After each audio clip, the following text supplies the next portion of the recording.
Hello everyone. आज हम पढ़ने वाले हैं 7th क्लास का चैप्टर 2 दादी माँ, जिसे लिखा है शिव प्रसाद सिंह ने।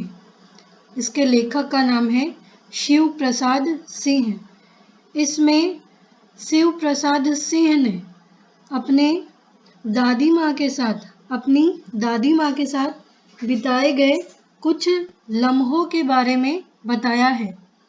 जब लेखक गांव से बाहर रहने लगते हैं तो उनको उनके बड़े भाई किशन का पत्र मिलता है, जिसमें ये लिखा होता है कि उसकी दादी माँ अब नहीं रही। तो लेखक को यह विश्वास नहीं होता है कि उसकी दादी माँ अब इस दुनिया में नहीं है। तो दादी माँ के साथ बिताए गए कुछ लम्हों को वो याद करता है और उन लम्हों को हमारे साथ साझा किया है, हमारे साथ शेयर किया है। वो हम देखेंगे कि क्या क्या उन्होंने अपने बचपन में किया था, उनकी दादी माँ कैसी थी।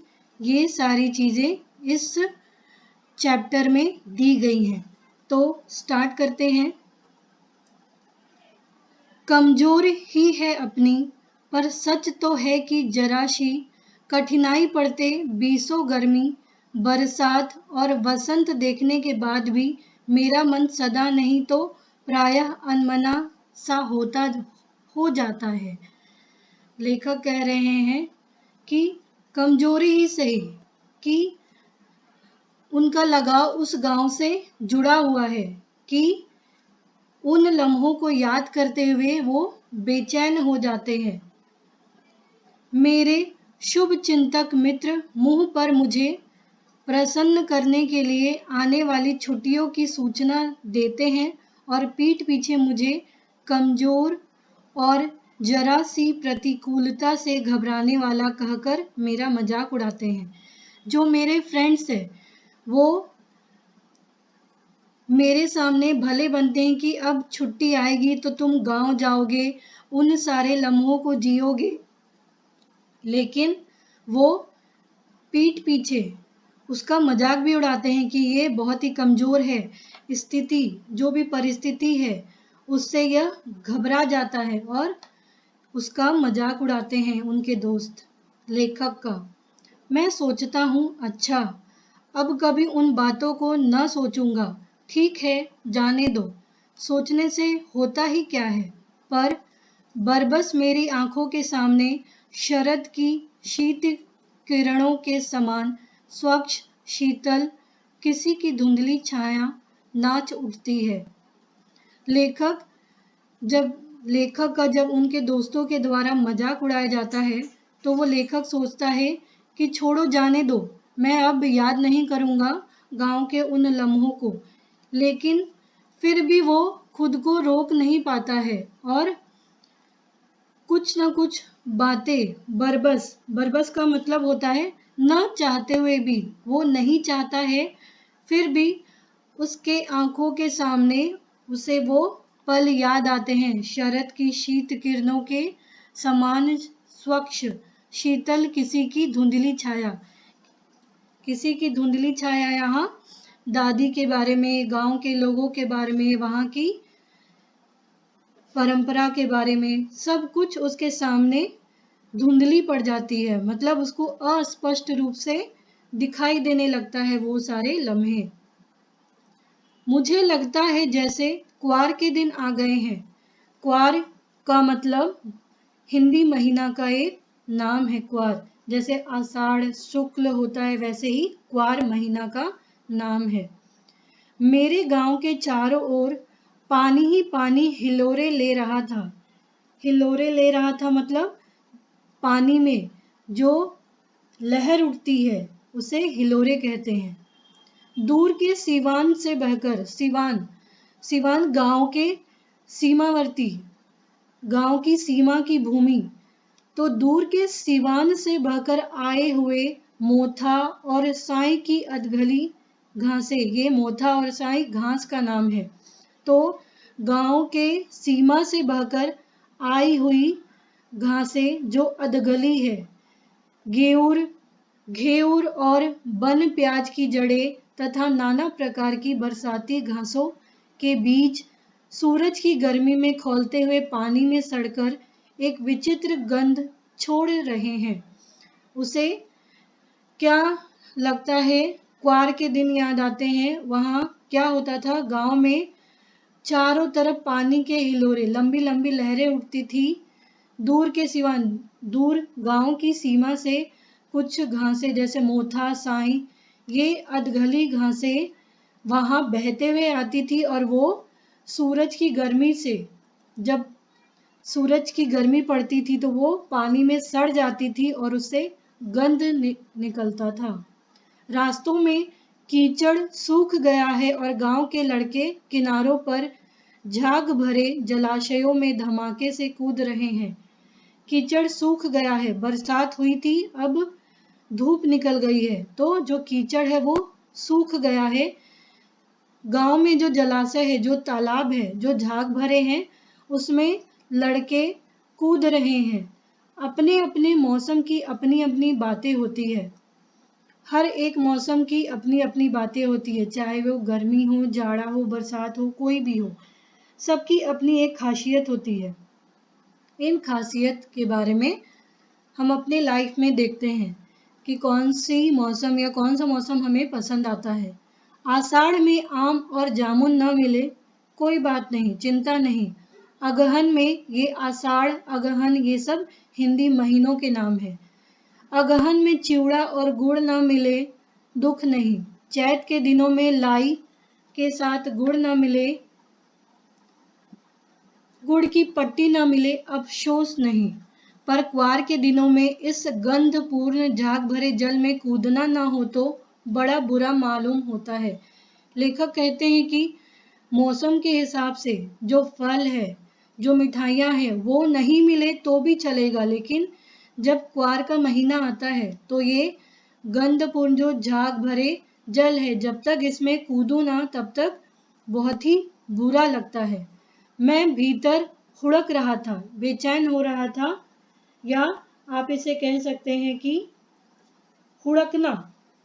हुड़कना जिसका अर्थ होता है तलब या चाहत। उसके मन में चाहत हो रही थी। क्या दो एक दिन ही तो कूद सका था, नहा धोकर बीमार हो गया। जब वो जलाशय में कूदना चाह रहे थे और जब उन्होंने एक दो दिन उस जलाशय का आनंद लिया तो वो बीमार पड़ गए।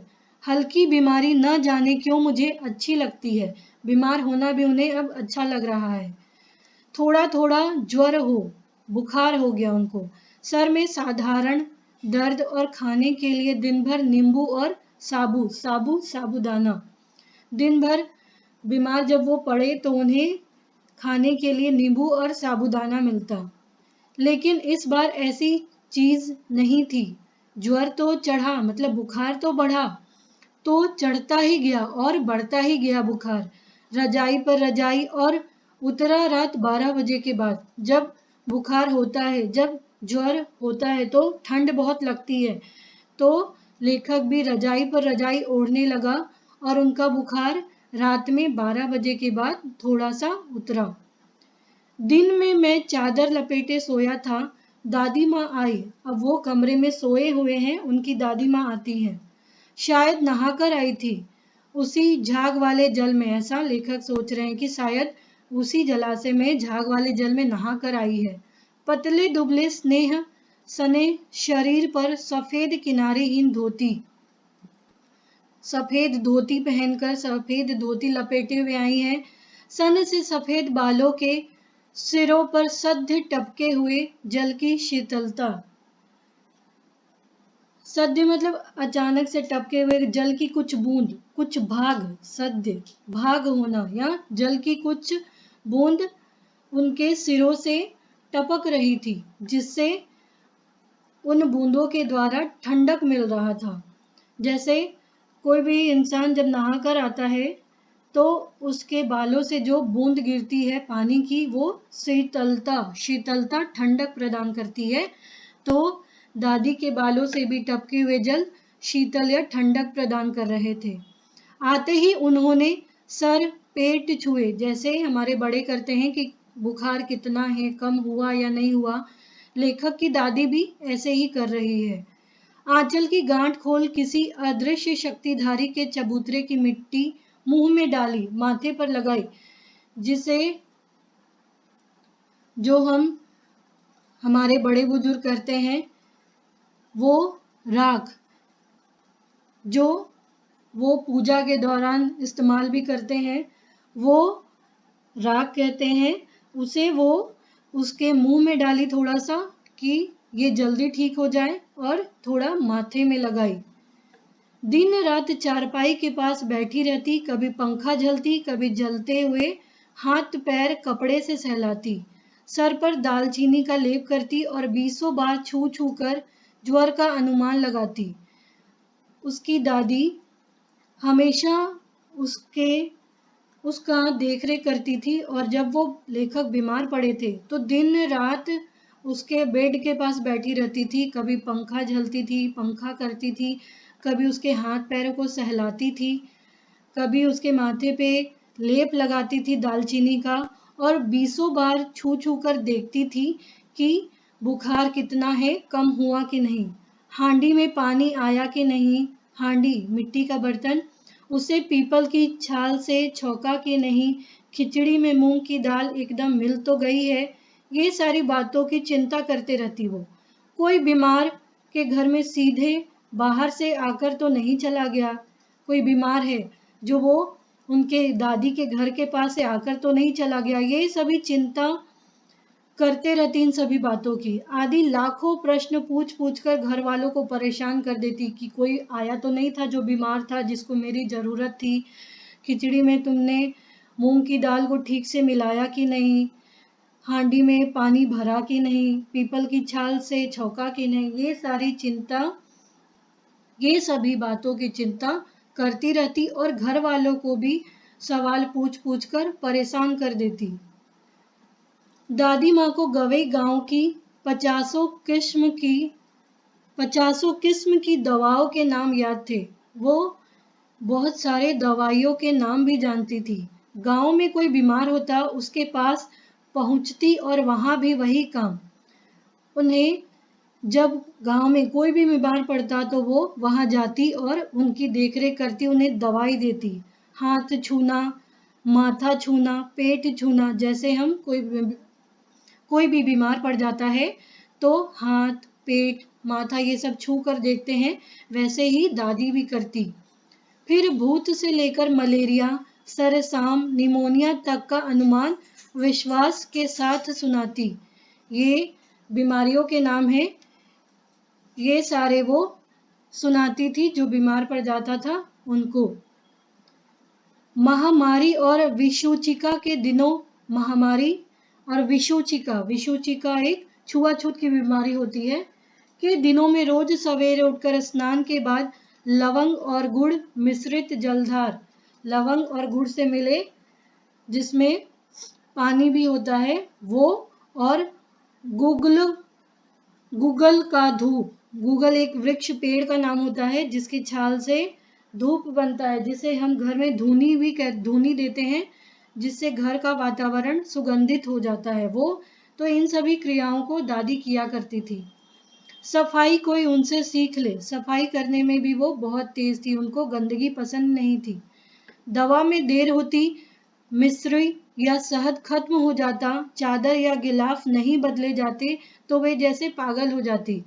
दवा में किसी को अगर दवा देने में देर हो जाती, या घर में शहद या मिश्री खत्म हो जाता, या चादर या बेड का चादर नहीं बदला होता, तकिया खोली जिसे कहते हैं, वो नहीं बदले जाते तो वो पागल हो जाती, मतलब वो गुस्से में आ जाती। बुखार तो मुझे अब भी आता है, नौकर पानी दे जाता है, मेस महाराज अपने मन से पकाकर खिचड़ी या साबू। लेखक को बुखार तो अभी भी आता जाता है, तो नौकर आता है, उनको पानी दे जाता है और साथ में खिचड़ी और साबूदाना भी देकर जाता है। डॉक्टर साहब आकर नाड़ी देख जाते हैं। कुनैन मिक्सर की शीशी की तिताई के डर से बुखार भाग भी जाता है, पर न जाने क्यों ऐसे बुखार को बुलाने का जी नहीं होता, जो बार बार रुक रुक कर आता है और जाता है। कुनैन मिक्सचर, कुनैन मिक्सचर की शीशी मतलब कुनैन बुखार में दी जाने वाली दवा का नाम है। तो ये बुखार में दी जाती है, जिससे उसके जो बुखार है, उसका जो बुखार है वो थोड़ा उतर भी जाता है। और ये दवाई जो है कुनैन मिक्सचर, ये थोड़ा तीखा भी होता है। किशन भैया की शादी ठीक हुई। अब लेखक के बड़े भाई की शादी ठीक हुई, पक्की हुई। दादी माँ के उत्साह और आनंद का क्या कहना। दादी माँ बहुत ही खुश थी, दिन भर गायब रहती कामकाज में, खुशी के मारे। सारा घर जैसे उन्होंने सर पर उठा लिया हो। पड़ोसी ने आती, बहुत बुलाने पर दादी माँ आती। बहन बुरा न मानना, कार परोजन का घर ठहरा, मतलब दादी कहती कि बुरा मत मानना, ये काम काज का घर है। क्यों? क्योंकि ये यहाँ शादी होने वाली है। एक काम अपने हाथ से ना करूँ तो होने वाला नहीं है। जैसे घर के बुजुर्ग बोलते हैं ना, जब तक अपने हाथ से करूँ नहीं तो काम आगे बढ़ता ही नहीं है। जानने को यो सभी जानते थे कि दादी माँ कुछ करती नहीं थी, पर किसी काम में उनकी अनुपस्थिति वस्तुतः विलंब का कारण बन जाती थी। सब जानते थे कि दादी माँ खुद से कोई काम नहीं करती थी, लेकिन अगर वो वहाँ पे नहीं होती थी तो वो काम में और ढिलाई बरती जाती थी और वो धीरे धीरे होता था। उन्हीं दिनों की बात है, एक दिन दोपहर को मैं घर लौटा। बाहरी निकसार में दादी माँ किसी पर बिगड़ रही थी। बाहरी निकसार में दादी माँ किसी पर बिगड़ रही थी, गुस्सा कर रही थी। क्यों गुस्सा कर रही थी? क्योंकि उसने उधार लिया था बाहरी किसी व्यक्ति ने। देखा पास के कोने में दुबकी रामी की चाची खड़ी है। लेखक ने देखा कि पास के कोने में छिपी हुई रामी की चाची खड़ी है। सोना होगा धन्नो, रुपए में सूद के आज दे दे, दादी कर रही है। कर्ज माफ तो नहीं होगा धन्नो, तुम्हें रुपए सूद के साथ तो देने ही होंगे, आज ही दे दो। तेरी आंख में तो शर्म है ही नहीं। मांगने के समय कैसी आई थी, पैरों पर नाक रगड़ती फिरी। किसी ने एक पाई भी न दी। अब लगी है आजकल करने, फसल में दूंगी, फसल में दूंगी। अब क्या तेरी खातिर दूसरी फसल कटेगी?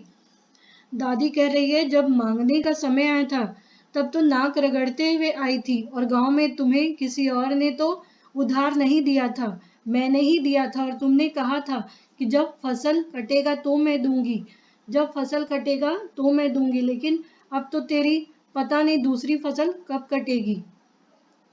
धन्नो कहती है, रामी चाची दूंगी मालकिन। रामी की चाची रोती हुई दोनों हाथों से आंचल पकड़े दादी माँ के पैरों की ओर झुकी। बिटिया की शादी है, आप न दया करेंगी तो उस बेचारी का निस्तार कैसे होगा? अगर आप ही नहीं समझेंगी तो उसका उद्धार कैसे होगा? मेरी बेटी का उद्धार कैसे होगा? उसकी शादी कैसे होगी? तो आप समझिए। दादी कहती है, हट हट, अभी नहा के आ रही हूँ। दादी माँ पीछे हट गई। जाने दो दादी, मैंने इस अप्रिय प्रसंग को हटाने की गरज से कहा। बेचारी गरीब है, दे देगी कभी। लेखक कह रहे कि जाने दो दादी, बेचारी गरीब है, दे देगी कभी ना कभी। चल चल, चला है समझाने। दादी उसको भी डांट रही है कि चलो, तुम मुझे समझाने चले हो। मैं चुपके से आंगन की ओर चला गया। चुपचाप से वो वहां से लौट गया। कई दिन बीत गए, मैं इस प्रसंग को एकदम भूल सा गया। एक दिन रास्ते में रामी की चाची मिली। वो भूल गया कि कभी रामी चाची आई थी, उसने दादी के साथ ये बातें की थी। पर एक दिन रास्ते में उसको रामी की चाची मिलती है। वह दादी को पूतो फलो दूधो नहाओ का आशीर्वाद दे रही थी। मैंने पूछा, क्या बात है धन्नो चाची? तो उसने विहल होकर कहा। जब लेखक उससे मिलते हैं तो वो देखते हैं कि दादी ने तो इसका कर्ज माफ नहीं किया था, तो ये फिर भी दादी को आशीर्वाद क्यों नहीं दे रही है, क्यों दे रही है? तो वो बताती है कि विहल होकर, बेचैन होकर कहा, उऋण हो गई बेटा, मतलब ऋण जो कर्जा लिया था उसने वो माफ हो गया। भगवान भले करे हमारी मालकिन का। कल ही आई थी, पीछे का सभी रुपया छोड़ दिया, माफ कर दिया सारे कर्ज को। ऊपर से 10 रुपए का नोट देकर बोली, देखना धन्नो, जैसे जैसी तेरी बेटी वैसी मेरी, तेरी बेटी है वैसी मेरी बेटी है। 10-5 के लिए हंसाई ना हो, देवता है बेटा देवता। 10-5 के लिए तेरी बेटी की तुम्हारी हंसाई ना हो तो तुम शादी उसके अच्छे से करना। ऐसे वो दादी माँ धन्नो चाची को कहकर गई थी। उस रोज तो बहुत डांट रही थी। मैंने पूछा, उस रोज तो दादी माँ आपको बहुत डांट रही थी? वह तो बड़े लोगों का काम है बाबू, रुपया देकर डांटे भी ना तो लाभ क्या। जब उसने रुपया दिया है तो अगर उसको वापस नहीं मिलेगा तो वो तो डांटेगी ही। मैं मन ही मन इस तर्क पर हंसता हुआ आगे बढ़ गया। किशन के विवाह के दिनों की बात है। विवाह के 4-5 रोज पहले से ही औरतें रात रात भर गीत गाती हैं। जैसे विवाह में होता है लोग गीत गाते हैं, वैसे इसमें भी हो रहा है। विवाह की रात को अभिनय भी होता है, यहाँ प्रोग्राम भी होता है, लोग एक्टिंग का काम करते हैं। यह प्रायः एक ही कथा का हुआ करता है। इसमें क्या कौन सी कहानी बताई जाती है? उसमें विवाह से लेकर पुत्रोत्पत्ति, विवाह से लेकर बच्चे होने तक के सभी दृश्यों को दिखाया जाता है। सभी पार्ट इसमें जो भी रोल निभाते हैं वो सारी औरतें ही होती है। मैं बीमार होने के कारण बारात में न जा सका। मेरा ममेरा भाई राघव दालान में सो रहा था। दालान में सो रहा था मतलब बैठक में सो रहा था। वह भी बारात जाने के बाद पहुंचा था, इसीलिए वो भी नहीं जा पाया था। औरतों ने उस पर आपत्ति की। दादी माँ बिगड़ी। लड़के से क्या पर्दा, लड़के और ब्रह्मा का मन एक सा होता है। जो वहां प्रोग्राम हो रहा था उसमें दादी माँ ने लेखक को भी चुपके से सुला लिया था। मुझे भी पास की एक चारपाई पर चादर उड़ाकर दादी माँ ने चुपके से सुला दिया था। बड़ी हंसी आ रही थी। सोचा कहीं जोर से हंस दूं तो भेद खुल जाए तो निकाल बाहर किया जाऊंगा, पर भाभी की बात पर हंसी रुक न सकी और भंडाफोड़ हो गया।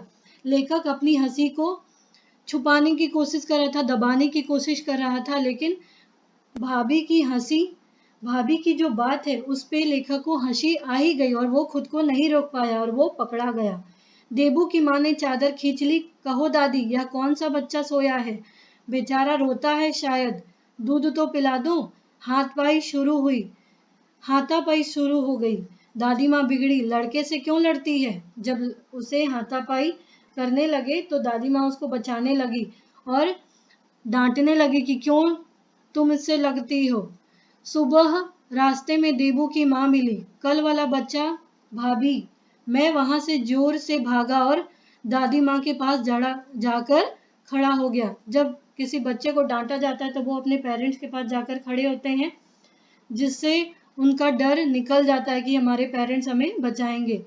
वस्तुतः किसी प्रकार का अपराध हो जाने पर जब हम दादी माँ की छाया में खड़े हो जाते, अभयदान मिल जाता। अभयदान मतलब डर, जो निडर है डर निकल जाता। स्नेह और ममता की मूर्ति दादी माँ की एक एक बात आज कैसी कैसी मालूम होती है। परिस्थितियों का वात्या चक्र मतलब घटनाक्रम है जो जीवन को सूखे पत्ते सा कैसा नचाता है, इसे दादी माँ खूब जानती थी। दादा की मृत्यु के बाद से ही वे बहुत उदास रहती। संसार के उन्हें धोखे की टट्टी मालूम होता। संसार धोखे का काम ही करती है सिर्फ। दादा ने उन्हें स्वयं जो धोखा दिया, वे सदा उन्हें आगे भेजकर अपने पीछे जाने की झूठी बात कहा करते थे। दादा की मृत्यु के बाद कुकुरमुत्ते की तरह बढ़ने वाले, ये एक जंगली पौधा है जो बढ़ता ही जाता है। तो मुंह में राम बगल में छुरी, दोस्तों की शुभ चिंता ने स्थिति और भी डवाडोल कर दी। जब दादा की मृत्यु हुई तो लोग और अपने बनकर भले बनकर आने लगे और यही दोस्तों ने उनके पीठ पर छुरी भोंका, उनको धोखा दिया। इसीलिए इसके कारण उनकी जो आर्थिक स्थिति थी वो खराब हो गई। दादा के श्राद्ध में दादी माँ के मना करने पर भी पिताजी ने जो अतुल्य संपत्ति व्यय की, जो खर्च की, वह घर की तो थी नहीं। जो दादाजी की मृत्यु के बाद जो श्राद्ध किया गया उसमें भी जो अत्यधिक अतुल अत्यधिक जो संपत्ति पैसे खर्च किए गए वो भी किसी से कर्ज में लिए गए थे। दादी माँ अक्सर उदास रहा करती। माघ के दिन थे, कड़ाके का जाड़ा पड़ रहा था। पछुआ का सन्नाटा मतलब ये हवा का नाम है, और पाले की शीत हड्डियों में घुसी पड़ती। शाम को मैंने देखा दादी माँ गीली धोती पहने कोने वाले घर में एक संदूक पर दिया जलाए हाथ जोड़कर बैठी है। उनकी स्नेह कातर आंखों में मैंने आंसू कभी नहीं देखे थे, लेकिन उनके आंसू बह रहे थे। मैं बहुत देर तक मन मारे उनके पास बैठा रहा, कुछ नहीं बोला वो। उन्होंने आंखें खोली। दादी माँ, मैंने धीरे से कहा, लेखक ने धीरे से कहा, दादी माँ। दादी माँ ने कहा, क्या है रे तू, यहाँ क्यों बैठा है? दादी माँ, एक बात पूछूं, बताओगी ना? मैंने उनकी स्नेहपूर्ण आंखों की ओर देखा तो दादी माँ ने क्या कहा, क्या है पूछ, तुम रोती थी? दादी माँ मुस्काई, पागल, तूने अभी खाना भी नहीं खाया है ना, चल चल धोती तो बदल लो। दादी माँ, मैंने कहा। लेखक कह रहे हैं, मुझे सर्दी गर्मी नहीं लगती बेटा। वे मुझे खींचती रसोई में ले गई। बात को वो बदल रही है और वो लेखक को खींचते हुए रसोई में ले गई। सुबह मैंने देखा चारपाई पर बैठे पिताजी और किशन भैया मन मारे कुछ सोच रहे थे। दूसरा चारा ही क्या था। बाबू बोले, रुपया कोई देता नहीं, कितने के तो अभी पिछले भी बाकी है। वे रोने रोने से हो गए कि जो उन्होंने कर्ज लिया है वो कैसे चुकाए, उनसे भी जिन्होंने पैसे लिए हैं कोई तो पैसे दे ही नहीं रहा है। यह बोलते बोलते वो रोने के जैसे हो गए। रोता क्यों है रे? दादी माँ ने उनका माथा सहलाते हुए कहा। मैं तो अभी हूं ही, दादी कह रही है, मैं तो अभी हूं, तुम रो क्यों रहे हो? उन्होंने संदूक खोलकर एक चमकती सी चीज निकाली। क्या थी वो? तेरे दादा ने यह कंगन मुझे इसी दिन के लिए पहनाया था। उनका गला भराया। मैंने इसे पहना नहीं, इसे सहेज कर रखती आई हूँ। यह उनके वंश की निशानी है। उन्होंने आंसू पोंछकर कहा, पुराने लोग आगा पीछा सब सोच लेते थे बेटा। दादी कह रही है कि लोग आगे पीछे का सब सोच लेते थे कि क्या होने वाला है या कैसी स्थिति आ सकती है। तो ये सोने के कंगन तुम अपने कर्ज को हटाने के लिए ले लो, जो तुम्हारे दादा ने मुझे दिया था। सचमुच मुझे दादी माँ शाप भ्रष्ट देवी सी लगी, कि कर्ज से निकालने वाली देवी या शाप ग्रस्त जिसे कहेंगे, जो ग्रसित थी, शाप थे, श्राप से, ऐसी देवी मुझे लगी। धुंधली छाया विलीन हो गई, छिप गई। मैंने देखा दिन काफी चढ़ आया। पास के लंबे खजूर के पेड़ से उड़कर एक कौवा अपनी घिनौनी काली पांखें फैलाकर मेरी खिड़की पर बैठ गया। जब लेखक के मन से ये दृश्य गया तो उसने देखा कि उसकी खिड़की पर एक काले रंग का कौवा, जिसकी जो पंखें थी वो बड़ी ही घिनौनी थी, वो खिड़की पर आकर बैठ गया। हाथ में अब भी किशन भैया का पत्र कांप रहा था कि उसकी दादी अब इस दुनिया में नहीं रही। काली चींटियों सी कतारें धूमिल हो रही थी। जो चींटियां चल रही थी, जो लंबी लाइन में क्रमशः वो धूमिल हो रही थी, अस्पष्ट हो रही थी या धुंधली हो रही थी। आंखों पर विश्वास नहीं होता। मन बार बार अपने से ही पूछ बैठता है, क्या सचमुच दादी माँ नहीं रही? उसे अभी भी विश्वास नहीं हो रहा है कि दादी माँ इस दुनिया में नहीं है। तो इस प्रकार से ये चैप्टर समाप्त होता है।